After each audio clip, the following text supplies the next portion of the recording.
क्या करेंगे और क्या सीखेंगे? आज हम लोग अधूरे चित्रों को पूरा करना सीखेंगे। क्या सीखेंगे? अधूरे चित्रों को पूरा करेंगे। हाँ, अधूरे चित्रों को पूरा करेंगे। ठीक है ना? अच्छा, आप ये बताइए कि अब हम आपको एक चित्र दिखाएंगे। आप बताना कि उसमें से क्या गायब हो गया है।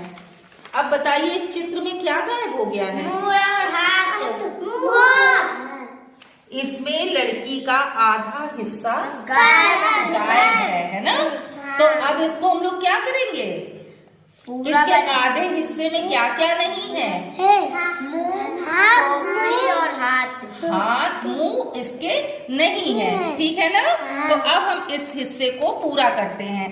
तो देखिए, अब हमने इसको पूरा कर दिया तो इस लड़की का हाथ मुंह पैर सब कुछ आ गया ना?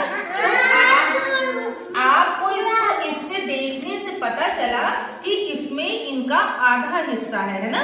जिसको ज्ञान नहीं होगा वो ये नहीं जान पाएगा कि इसमें कौन सा हिस्सा गायब है ना? लेकिन जो बच्चे दिमाग लगाएंगे, बुद्धि लगाएंगे, तो वो ये बता सकते हैं कि इस चित्र में आधा हिस्सा में उसका हाथ, सर और पैर ये सब गायब है ना?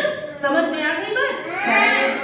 अब हम आपको फिर एक चित्र दिखाते हैं, उसमें बताइएगा कि उसमें क्या क्या गायब है। ठीक है?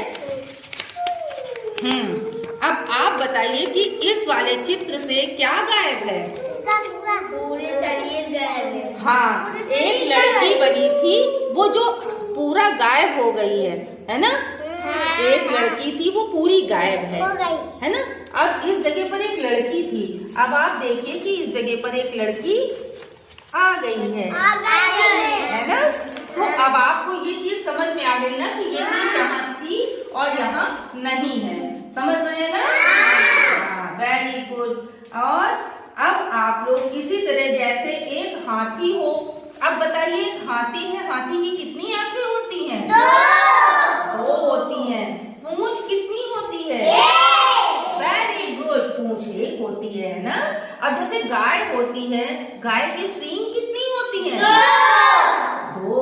वेरी गुड, गाय के सींगें दो होती है ना? और पूंछ सबकी एक होती है। पूंछ सबकी क्या होती है? अच्छा, ये बताइए कान कितने होते हैं? वेरी गुड, हर जानवर के कान दो ही होते हैं, है ना? दो होते हैं ना? तो अब आप लोगों को इतना तो बहुत पता है कि पूंछ एक होती है, आंखें दो होती हैं और कान दो होते हैं, है ना? अब आप लोग अगले दिन हम